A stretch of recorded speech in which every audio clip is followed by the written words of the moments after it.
Hello दोस्तों। जैसा कि डायरेक्ट इनडायरेक्ट की सीरीज चल रही थी और उस सीरीज का सेकंड पार्ट लेकर के हम आपके सामने इस सेकंड पार्ट में हम सेंटेंसेस को बना करके देखेंगे और कुछ बेसिक बातें और सीखेंगे। जैसे पहली बात कि रिपोर्टेड स्पीच को फर्स्ट पर्सन के सब्जेक्ट तथा प्रोनाउन को रिपोर्टेड वर्ब के सब्जेक्ट के अनुसार बदला जाता है। ठीक इसी तरह से रिपोर्टेड स्पीच के सेकंड पर्सन के सब्जेक्ट को और प्रोनाउन को रिपोर्टेड वर्ब के ऑब्जेक्ट के अनुसार बदला जाता है। लेकिन जब थर्ड पर्सन होता है तो सब्जेक्ट और प्रोनाउन में कोई बदलाव नहीं होता। ठीक, यहाँ पर हमने 3 सेंटेंस एग्जाम्पल के तौर पर लिख रखे हैं जिनके ऊपर हम पहले से दिए गए पॉइंट्स को अप्लाई भी करेंगे। अप्लाई करने के साथ साथ इन सेंटेंसेस के जरिए से हम सीखेंगे भी कि हम डायरेक्ट से इनडायरेक्ट किस तरह से बना सकते हैं। तो ये तीनों जो एग्जाम्पल हैं वो एसरेटिव सेंटेंसेस के हैं, यानी कि ये सिंपल सेंटेंसेस के। अब इन सेंटेंसेस को हम बनाने की शुरुआत करते हैं और देखते हैं। जैसे पहला सेंटेंस हमारे पास है, Mahendra says to me I am well. Mahendra कहता है कि मैं अच्छा हूं। तो इस सेंटेंस को अगर हम गौर से देखें तो गौर से देखने पर हमें इसमें सेज टू दिखाई देगा। सेज टू इस बात का इंडिकेट है, इस बात की पहचान है कि ये जो सेंटेंस की रिपोर्टेड वर्ब है ये प्रेजेंट में। और जब ये बात हमें पता चल जाती है तो हमें ये भी पता चल जाता है कि हम रिपोर्टेड स्पीच के सेंटेंस में कोई बदलाव नहीं करते। तो आइए इसको बनाते हैं। जैसा कि हमें पता है कि इसके सब्जेक्ट और ऑब्जेक्ट में बदलाव नहीं किया जाता है, तो महेंद्र को महेंद्र ही लिखा जाएगा। और जैसा कि हमें एक बात और भी ज्ञात है कि सेज टू को काहे में टेल्स में बदल दिया जाता है। ऑब्जेक्ट मी था तो उसे ऐसे ही लिख दिया गया। कामा इन्वर्टेड कामा को अब क्या करेंगे, हम ओपन करेंगे। तो जैसा कि हमें पता है कि जब हम इस कामा को हटाते हैं तो कनेक्टर यानी कि रिपोर्टेड स्पीच और रिपोर्टेड वर्ब को जोड़ने वाला शब्द प्रयोग किया जाता है। तो यहाँ पर हमने रिपोर्टेड वर्ब को तो सॉल्व कर लिया। अब रिपोर्टेड स्पीच की बारी है और इस कामा को हटा करके हम कनेक्टर लगाते हैं। क्योंकि ये सिंपल एसरेटिव सेंटेंस है इसलिए इसमें क्या होगा, दैट का प्रयोग किया जाएगा। दैट लगाने के बाद हम इन्वर्टेड कामा को ओपन करेंगे। इन्वर्टेड कामा को ओपन करने के बाद जो रिपोर्टेड स्पीच का सब्जेक्ट होगा हम उसे देखेंगे कि वो फर्स्ट पर्सन है, सेकंड पर्सन है या थर्ड पर्सन है। जैसा कि हमने पिछले वीडियो में बताया था कि ये फर्स्ट पर्सन है। जिन लोगों को नहीं समझ आ रहा है कि पर्सन कैसे पहचान करते हैं वो पिछला वीडियो देख सकते हैं, जो आपको लिंक में और आई बटन में दिया जाएगा। यहाँ पर आई फर्स्ट पर्सन है और फर्स्ट पर्सन को हम रिपोर्टेड वर्ब के सब्जेक्ट के हिसाब से, और रिपोर्टेड वर्ब का सब्जेक्ट क्या है, महेंद्र यानी कि एक लड़का, पुरुष। तो उसके लिए हम क्या करेंगे, ही का यूज करेंगे। अब जैसा कि हमने बताया था कि हमने इसका सब्जेक्ट लिख दिया, सब्जेक्ट के बाद हेल्पिंग वर्ब का यूज होना चाहिए।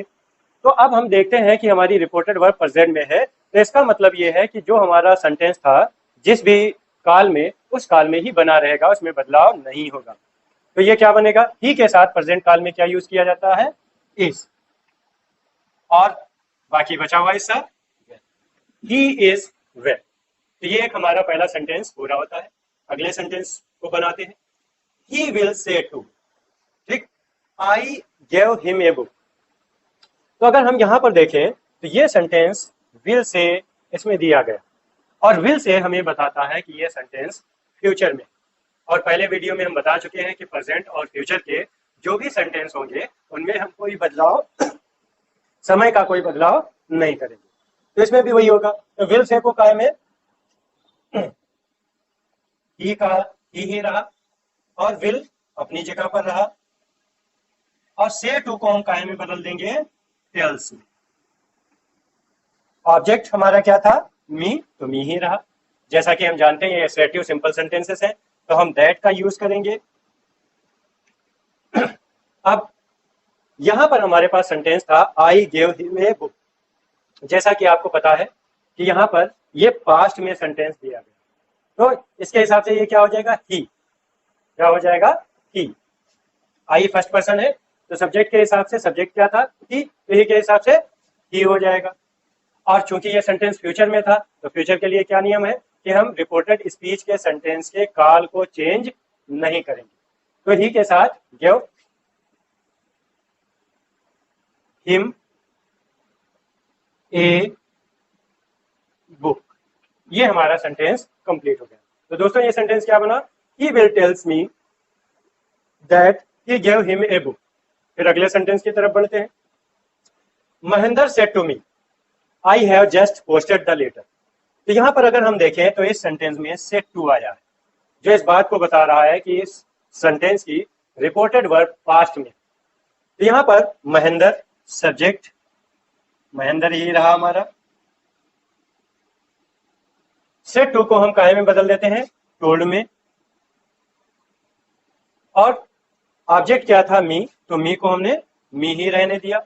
जैसा कि हमें पता है कि ये एसेटिव सेंटेंसेस हैं, तो इसमें भी कनेक्टिव जो वर्ड यूज होगा वो क्या यूज होगा, दैट। अब यहाँ दैट लगाने के बाद हमको जैसा कि पता है कि हम रिपोर्टेड स्पीच के सब्जेक्ट को देखते हैं।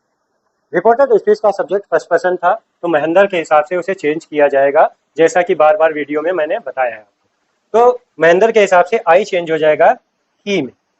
अब चूंकि यहाँ पर सेंटेंस की जो रिपोर्टेड वर्ब है वो पास्ट में, और जब रिपोर्टेड वर्ब पास्ट में है तो हमारा जो सेंटेंस है अगर प्रेजेंट में होता है तो पास्ट में चला जाता है, और पास्ट में होता है तो पास्ट परफेक्ट में हो जाएगा। तो यहाँ पर ही के साथ हैड हो जाएगा, ही हैड।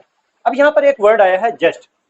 जस्ट को डायरेक्ट से जब हम इनडायरेक्ट में बदलते हैं तो ये देन हो जाता है, और इस तरह से कई वर्डों को बदला जाता है। इन वर्डों की पूरी लिस्ट आपको इस वीडियो के डिस्क्रिप्शन में मिल जाएगी, आप उसे पढ़ सकते हैं, अपने पास नोट कर सकते हैं। और ये एक आवश्यक लिस्ट है जिसे आपको याद करना या पढ़ना या समझना जरूरी है। तो ही हैड, जस्ट को हम बदल देंगे देन में, ठीक। फिर बाकी सेंटेंस बचा क्या, पोस्टेड और द और लेटर, तो लेट। और इस तरह से ये हमारा सेंटेंस बन जाता है। तो दोस्तों यहाँ पर हमने देखा कि एक सेंटेंस हमारा प्रेजेंट में था, Mahendra says to me I am well, तो इसका क्या बना, Mahendra tell me that he is well. और दूसरा सेंटेंस हमारा फ्यूचर में था, he will say to me I give him a book, तो ये बना he will tell, he will tell me that he give him a book. फिर इसके बाद एक तीसरा सेंटेंस था जो कि पास्ट में था, तो Mahendra said to me I have just posted the letter, तो ये क्या बना, महेंद्र सेड टू को टोल्ड में चेंज किया, क्योंकि सेंटेंस पास्ट में था तो इसलिए अंदर के सेंटेंस का काल बदलना था।